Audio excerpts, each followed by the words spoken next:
Topic है quality factor. यहां से हम क्वेश्चन की बात करें तो एग्जाम में 1.5 मार्क्स में सिंपल से डेफिनेशन पूछ ली जाती है, डिफाइन द क्वालिटी फैक्टर, या फिर बेसिक फॉर्मूला पूछ लिया जाता है कि क्वालिटी फैक्टर का फॉर्मूला क्या होता है। ठीक है, और नेम से ही आपको समझ आ रहा होगा कि क्वालिटी फैक्टर है क्या। जनरली ये एक ऑसिलेटर की क्वालिटी को डिफाइन करता है। तो आप वो क्वालिटी फैक्टर को किस तरह से डिफाइन करोगे, डेफिनेशन की हम बात करें तो क्वालिटी फैक्टर है क्या, ability of energy stored in an oscillator, I repeat again, energy stored in an oscillator, ability of energy stored in an oscillator system relative to power dissipation in a one time period।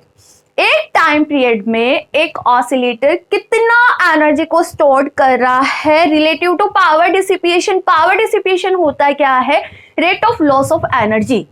It mean कितना energy store कर रहा है with respect to कितना energy वो loss करता है, उस factor को ही हम यहाँ पे क्वालिटी फैक्टर से डिफाइन करते हैं। आई रिपीट अगेन, डेफिनेशन की हम बात करें तो the ability of energy stored, ability of energy stored in an oscillator relative to power dissipation in a one time period is defined as quality factor। ठीक है, generally हम इसको represent करते हैं किससे, कैपिटल क्यू से। तो पहले डेफिनेशन राइट डाउन करो, फिर उसके बाद फॉर्मूला की बात करते हैं। इसका मैथमेटिकल फॉर्मूला है क्या, 2 pi bye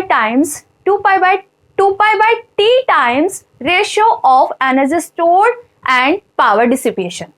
ratio of energy stored in an oscillator and power dissipation, it mean energy loss. इन दोनों का रेशियो ही क्वालिटी फैक्टर को डिफाइन करता है, जिसे हम क्यू से रिप्रेजेंट करते हैं। ठीक है, सो पहले डेफिनेशन आप यहाँ पे राइट डाउन कर लो। क्वालिटी फैक्टर क्या है या किस चीज को रिप्रेजेंट करता है, it show ability of energy stored, ability of energy stored in N in a oscillator system, in an oscillator system relative to power dissipation in a one time period। ठीक है, is defined is quality factor of an oscillator,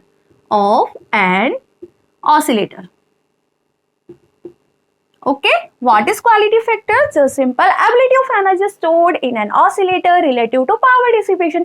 कितना energy वो store कर रहा है और कितना energy loss हो रहा है। ठीक है, उस फैक्टर को हमने क्वालिटी फैक्टर से डिफाइन किया है। नोटिस करना, हम यहाँ बात कर रहे हैं वन टाइम पीरियड की। ठीक है, वन टाइम पीरियड में हम ये क्वालिटी फैक्टर को डिफाइन कर रहे हैं। मैथमेटिकली फॉर्मूला की यदि हम बात करें, मैथमेटिकली आप इसको क्या डिफाइन करते हो, 2 pi by T times ratio of energy stored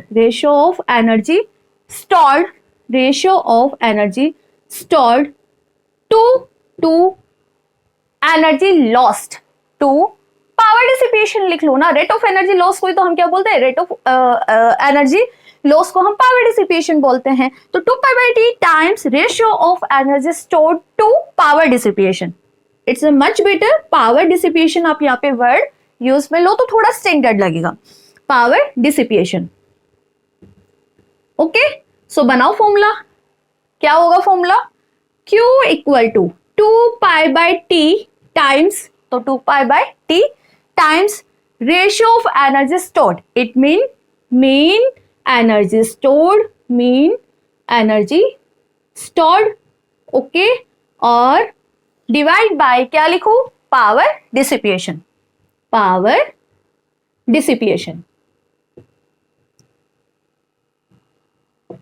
ठीक है, this is formula of quality factor. Mathematically इसको सिंप्लीफाई कर लेते हैं कि क्वालिटी फैक्टर कैलकुलेट होके कितना आता है, 2 pi by T, okay. Mean energy stored किससे डिफाइन करते हो, ई, ओके। पावर डिसिपिएशन क्या है, पी ना, ठीक है। सो अब आगे देखो, the relation between power dissipation and total energy stored. Last lecture आपने अटेंड किया है तो आपको याद होगा कि यहाँ पे क्या रिलेशन निकल के आता है, relation between power dissipation and total energy stored is P equal to E by tau, और टो यहाँ पे क्या होता है, रिलैक्सेशन टाइम। ठीक है, तो पहले ये लिख लो, the ability of energy stored in an oscillator system relative to power dissipation in a one time period is defined as quality factor of an oscillator. ठीक है, and the formula is 2 pi by t times ratio of energy stored to power dissipation. उसे ही हम quality factor से define करते हैं। ठीक है, if we put value of p तो क्या आएगा, Q आपके पास कितना आएगा बताओ, पुट कर दो ना, ये वैल्यू हम यहाँ पे पुट कर देते हैं तो क्या आएगा, थोड़ा सा इरेज कर दो ऊपर का, देखो यहाँ पे Q equal to 2 pi by T. Okay, mean energy ये रहा is divide by P, P की वैल्यू हम यहाँ पे पुट कर रहे हैं E by two. If you simplify this तो E से E cancel, 2 pi by multiple two. ठीक है, and 2 pi by T, 2 pi by T को आप क्या बोलते हो, फ्रीक्वेंसी ना। ठीक है, this is defined as frequency, and if we consider here this is initial frequency which is represented by omega naught। तो आपके पास Q कितना आ रहा है, यहाँ पे Q आपके पास कैलकुलेट होके आएगा 2 पाई बाई टी को रिप्लेस कर दो ओमेगा नोट से एंड टो। ठीक है, टो क्या है, relaxation time. So for total main energy relaxation time हम रिप्रेजेंट कर रहे थे 2 इक्वल टू 1 बाय 2r। ठीक है, सो पुट कर दो, यदि हम टो की वैल्यू 1/2r पुट करते हैं तो क्वालिटी फैक्टर Q कितना निकल के आ रहा है, Q equal to omega naught upon 2r। ठीक है, ये दोनों ही फॉर्मूला क्वालिटी फैक्टर को डिफाइन करता है। ये जो अबव फॉर्मूला है क्वालिटी फैक्टर और रिलैक्सेशन टाइम के रिलेशन को डिफाइन कर रहा है, और यहाँ पे क्वालिटी फैक्टर और r यहाँ पे क्या होता है, damped coefficient. So this is defined the relation between quality factor and damped coefficient. ठीक है, यहां से कॉन्सेप्ट समझो, यहां से कॉन्सेप्ट क्या है, देखो R की वैल्यू जितनी ज्यादा कम होगी क्वालिटी फैक्टर उतना ही ज्यादा होगा। It mean damped force, R किस चीज को डिफाइन करता है, डैम्प्ड कोएफिशिएंट ना, R is damped coefficient. Okay, so R की वैल्यू जितनी ज्यादा कम होगी, R जितना ज्यादा लेस होगा Q की वैल्यू उतनी ही ज्यादा होगी। if R tends to 0, if R tends to 0, the value of quality factor will be infinity। How? 0 को आप डिवाइड करोगे तो वैल्यू कितना आएगा, Q equal to infinity. So if R tends to 0, the value of Q will be infinity। It's clear now? Will be infinity।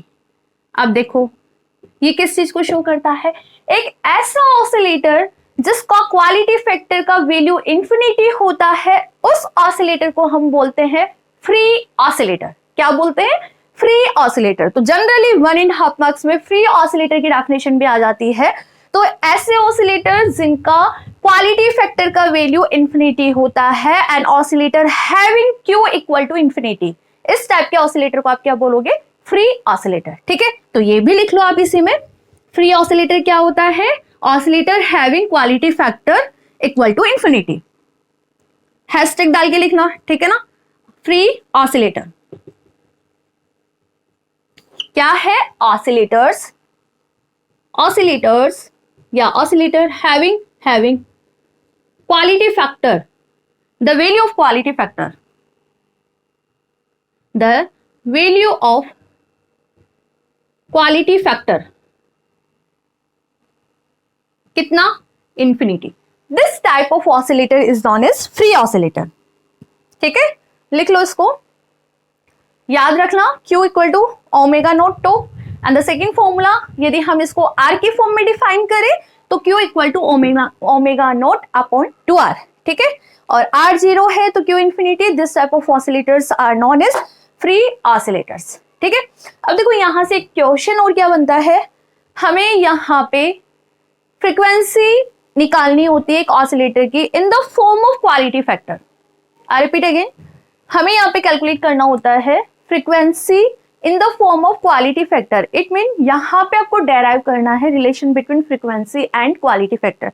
तो कैसे करें, पहले इसको राइट डाउन कर लो या स्क्रीनशॉट स्नैपशॉट जो भी आपको लेना है जल्दी से ले लो, ठीक है। उसके बाद हम आएंगे relation between frequency and quality factor. 1.5 marks में जनरली ये भी पूछ लिया जाता है, ठीक है। कर दो इट, ओके। देखो इधर, now we calculate relation between frequency and quality factor.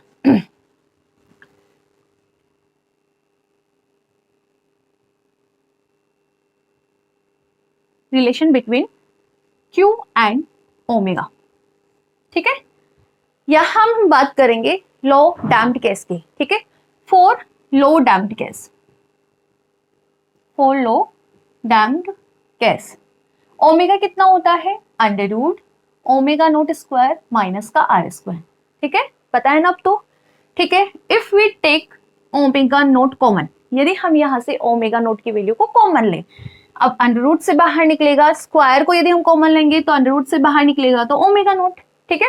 अब ओमेगा नोट स्क्वायर आप कॉमन ले रहे हो तो यहाँ रिमेनिंग टर्म इज 1, ठीक है। यहाँ ओमेगा नोट स्क्वायर है ही नहीं तो it is divide by omega naught square. कोई डाउट नहीं है ना। अब देखो टो इक्वल टू 1/2r हमने डिफाइन किया था क्या, relaxation time for an energy. हम जब मीन एनर्जी निकाल रहे थे तब हमने to equal to 1/2r define किया था। तो r कितना आ रहा है 1/2 टो, ठीक है। पुट कर दो, यदि हम यहाँ पे आर स्क्वायर की वैल्यू पुट करेंगे तो ओमेगा कितना आएगा, omega naught under root 1 minus omega naught under root 1 minus R कितना है 1/2 टो, ठीक है। पुट करो तो कितना आएगा 1/4 tau square omega naught square. Got it, ठीक है। अब देखो आप क्वालिटी फैक्टर को क्या डिफाइन कर रहे थे, Q equal to omega naught tau define किया ना, इससे प्रीवियस वाली स्लाइड्स पे जाना। तो Q इक्वल टू कितना है, ओमेगा नोट टो। सो आपके पास कितना वैल्यू कैलकुलेट होके आ रहा है, omega naught under root 1 minus 1/4, ठीक है। ओमेगा नोट टो का स्क्वायर है, it mean this is Q square. तो निकल के आ गया ना relation between frequency and quality factor which is omega naught under root 1 minus 1/4 Q square. This is relation between frequency and quality factor. The formula is omega equal to omega naught under root 1 minus 1/4 Q square. आपको याद रखना है, direct formula आता है 1.5 marks में, वो बहुत easy है, ठीक है।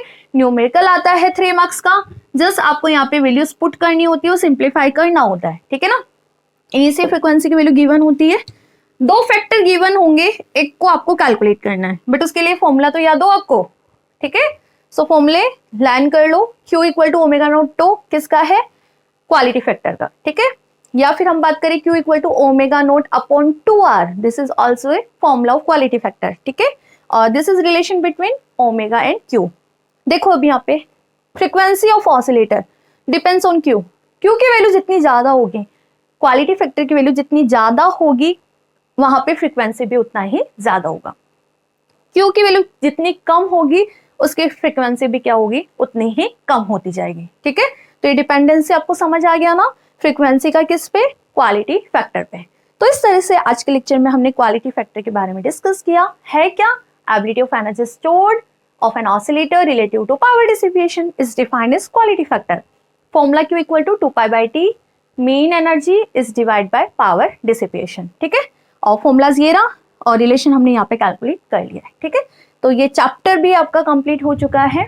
और मैं देखो यहाँ पे जो मैंने पढ़ाया है, कंटेंट जो लिया है वो सभी यूनिवर्सिटी के स्टूडेंट्स के लिए है, बट जो मैंने टॉपिक्स उठाए हैं वो आरयू यूनिवर्सिटी के उठाए हैं।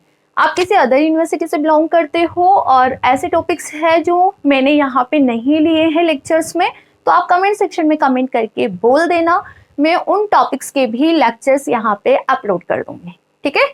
सो मिलते हैं नेक्स्ट लेक्चर में एक नए टॉपिक के साथ। Thank you.